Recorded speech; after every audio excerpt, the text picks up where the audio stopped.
ಕಾರಣ ಏನಂದ್ರೆ ಯಾರು ಹುಡ್ತಾ ಕಲ್ತಿರ್ತಾರ ಎಲ್ಲರಿಗೂ ಕಲಿಯುವಂತ ಅವಕಾಶ ಇರ್ತದೆ ಬೇಕಾದಂತೆ.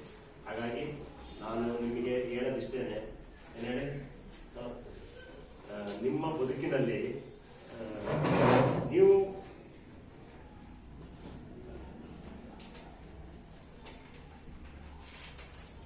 ಮುಂದೆ ಬರಬೇಕು ಅಂದ್ರೆ ಈ ಒಂದು 4 ರಿಂದ 6 ವರ್ಷ ತ್ಯಾಗ ಮಾಡಿ ಅಂತ ಹೇಳ್ತಾ, ಆಮೇಲೆ ಜೊತೆಗೆ ಇನ್ನೊಂದು ಮಾತನ್ನ ನಿಮಗೆ ಹೇಳ್ತೀನಿ ಈ ಸಂದರ್ಭದಲ್ಲಿ ಹೇಳ್ಬಿಟ್ಟು, ನಿಮಗೆ ಯಾರಿಗಾರು ಬೋರ್ ಆಯ್ತಾ ನಾನು ಬಂದು ಮಾತಾಡಿದ್ದು?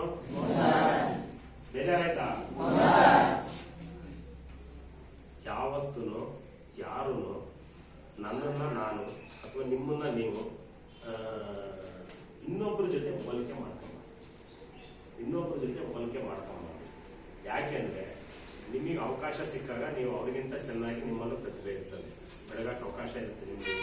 ಹಾಗಾಗಿ ಇನ್ನೊಬ್ಬ ಚೆನ್ನಾಗಿ ಓದ್ತಾ ಇದ್ದಾನೆ, ಇನ್ನೊಬ್ಬ ಸಾಹುಕಾರ ಇದ್ದಾನೆ, ಇನ್ನೊಬ್ಬರ ಹತ್ರ ಕಾರ್ ಇದೆ, ಆ ರೀತಿ ಇನ್ನೊಬ್ಬರ ಜೊತೆ ಹೋಲಿಕೆ ಮಾಡ್ಕೊಂಡು ನಮ್ಮೊಳಗೂ ಶಕ್ತಿ ಇದೆ, ನಮಗೂ ಅವಕಾಶ ಸಿಕ್ಕರೆ ಒಳ್ಳೆ ಓದ್ಬೋದು, ಕಾರು ತಗೋಬೋದು ಅಂತ ಇನ್ನೊಬ್ಬರು ಹೋಲಿಕೆ ಮಾಡ್ಕೊಂಡು.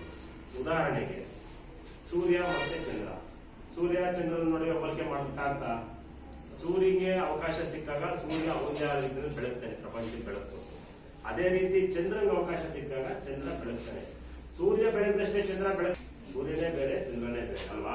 ಹಂಗಾಗಿ ನಿಮ್ ಜೀವನದಲ್ಲಿ ನೀವು ಇನ್ನೊಬ್ಬರ ಜೊತೆ ಯಾರ ಜೊತೆ ಹೋಲಿಕೆ ಮಾಡ್ಕೊಂಬಾರ್ದು. ನೀವು ನನಗೆ ಒಂದು ಸಕ್ರಾಪಣದಲ್ಲಿ ಒಂದು ಅವಕಾಶ ಸಿಕ್ತು, ಕಾರ್ಯಕ್ರಮ ಇತ್ತು, ನಮ್ಮ ಹೆಡ್ ಮಾಸ್ಟ್ರು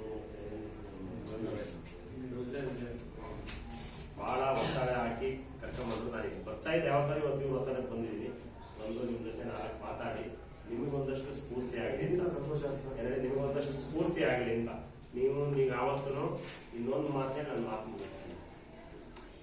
ಅದು ಡಾಕ್ಟರ್ ಅಬ್ದುಲ್ ಕಲಾಂ ಅವರು ಮತ್ತೆ ಸ್ವಾಮಿ ವಿವೇಕಾನಂದ ಹೇಳಿದ ಮಾತೇ. ಈಗ ಅಬ್ದುಲ್ ಕಲಾಂ ಇದಾರ? ಇಲ್ಲ. ಸ್ವಾಮಿ ವಿವೇಕಾನಂದ ಇದಾರ?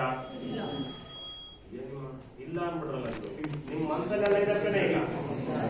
ಅವ್ರ ದೇಹ ಇರಬಹುದು ಈ ಪ್ರಪಂಚದಲ್ಲಿ, ಆದ್ರೆ ಅವರ ವಿಚಾರ, ಅವರ ಧಾರೆ, ಅವರ ಮಾತುಗಳು ಜೀವಂತವಾಗಿದ್ದಾನೆ ನಿಮ್ಮೆಲ್ಲರೊಳಗಡೆ.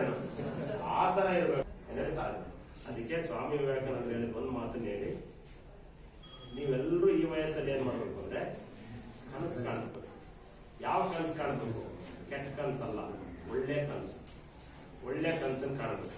ಯಾವ ಕನಸು ಒಳ್ಳೇದು ಅಂದ್ರೆ, ಯಾವ್ದೋ ಯಾಕೆ ಸಣ್ಣದಲ್ಲಿ ವೆಹಿಕಲ್ ಹೋಗೋ ಕನಸು ಯಾಕೆ ಕಾಣ್ತೀರಿ? ಅಥವಾ ಇಲ್ಲೆಲ್ಲವೋ ನಾನು ಪೊಲೀಸ್ ಆಗ್ತೀನಿ ಅಂತ ಯಾಕೆ ಕನಸು ಕಾಣ್ತೀರಿ? ಶಿಕ್ಷಕರಾಗ್ತೀನಿ ಅಂತ ಯಾಕೆ ಕನಸು ಕಾಣ್ತೀರಿ?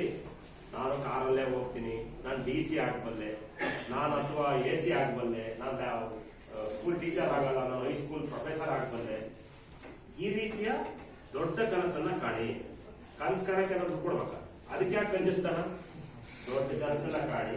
ಅದ್ರ ಜೊತೆ ನಿಮ್ಮ ಗುರಿನು ದೊಡ್ಡ ಗುರಿ ಇಡಿ. ಏನೇಳಿ, ಸಣ್ಣ ಗುರಿ ಹಾಕಿಟ್ಕಂತೀರಾ? ನನ್ನ ಜೀವನದಲ್ಲಿ ಒಂದು 20-30 ಮನೆ ಕಟ್ಕೊಂಡು ಒಂದು ಯಾವ್ದಾದ್ರು ಒಂದು ಸರ್ಕಾರಿ ಕೆಲಸ ಸಿಕ್ಕಿದ್ರೆ ನನ್ನ ಹೆಂಡತಿ ಮಕ್ಕಳ ಜೊತೆ ಆರಾಮಾಗಿರ್ಬೋದು ಅನ್ನೋ ಒಂದು ಸಣ್ಣ ಕನಸು ಯಾಕೆ ಕಾಣ್ತೀರಿ? ದೊಡ್ಡ ಕನಸು ಕಾಣಿ. ನೀ ಯಾವ್ದೋ ಒಂದು ವಿಷಯದಲ್ಲಿ ನಾನು ಸಾಧನೆ ಮಾಡಿ ದೊಡ್ಡವನಾಗ್ತೀನಿ ಅನ್ನೋ ದೊಡ್ಡ ಕನಸು ಕಾಣಿ. ಅದಕ್ಕೆ ದುಡ್ಡು ಕೊಡ್ಬೇಕಾ? ಇಲ್ಲ, ಮಾಡ್ತೀರಲ್ವಾ? ಅದನ್ನ ಮಾಡ್ಬೇಕು ಅನ್ನೋ ಮಾತನ್ನ ಹೇಳಿ. ಅದಕ್ಕೆ ಉದಾಹರಣೆ ನನ್ನನ್ನೇ ನಿಮಗೆ ಕೊಡ್ತೀನಿ. ನಾನು ಅದನ್ನ ಹೇಳ್ತೀನಿ, ನಾನೇ ಉದಾಹರಣೆ ಕೊಡ್ತೀನಿ. ನಾನು 1994ರಲ್ಲಿ ನಾನು ಇನ್ನೂ ಮದುವೆನೇ ಆಗಿರಲಿಲ್ಲ, ಹುಡುಗ ನಾನು. ಆಗ್ಲೇ ನಾನು MLA ಆಗ್ಬೇಕು ಅಂತ ಕನಸನ್ನ ಕಂಡು ಅವತ್ತೇ ಕನ್ನಡ ಚಳವಳಿ ಮಾತಾಡ್ಕೊಟ್ಟಿದ್ದಿಲ್ಲ. MLAಗೆ ನಾನು ನಿಂತಿದ್ದೆ, ಶಾಸಕ ಸ್ಥಾನಕ್ಕೆ ಎಲೆಕ್ಷನ್ ನಿಂತಿದ್ದೆ. ಅಲ್ಲಿಗೆ ನಾನು ಗೆದ್ದಿದ್ದೆ ಯಾವಾಗ? 23ರಲ್ಲಿ. ಹೌದಾ? 29 ವರ್ಷದಿಂದ ನಾನು ಕನಸು ಕಾಣಕ್ ಶುರುವಾಗಿದ್ದೆ. 29 ವರ್ಷ ಬೇಕಾಯ್ತು, ಅದು ಬೇರೆ ಪ್ರಶ್ನೆ. ಆದ್ರೆ ಒಂದು ಗುರಿ ಮುಟ್ಟಿದೆ. ಸೊ ಅಲ್ಲಿಗೆ ನೀವು ಒಂದು ದೊಡ್ಡ ಗುರಿ ಇಟ್ಕೊಂಡ್ರೆ, ದೊಡ್ಡ ಕನಸು ಇಟ್ಕೊಂಡ್ರೆ ಖಂಡಿತ ಮುಗ್ತೀರಿ ಅಂತ ಹೇಳಿ ನಾನು ಮಾತು ಮುಗಿಸ್ತೀನಿ. ನೀವೇನಾರು ಕೇಳಂಗಿದ್ರೆ ಈಗ ಕೇಳಿ.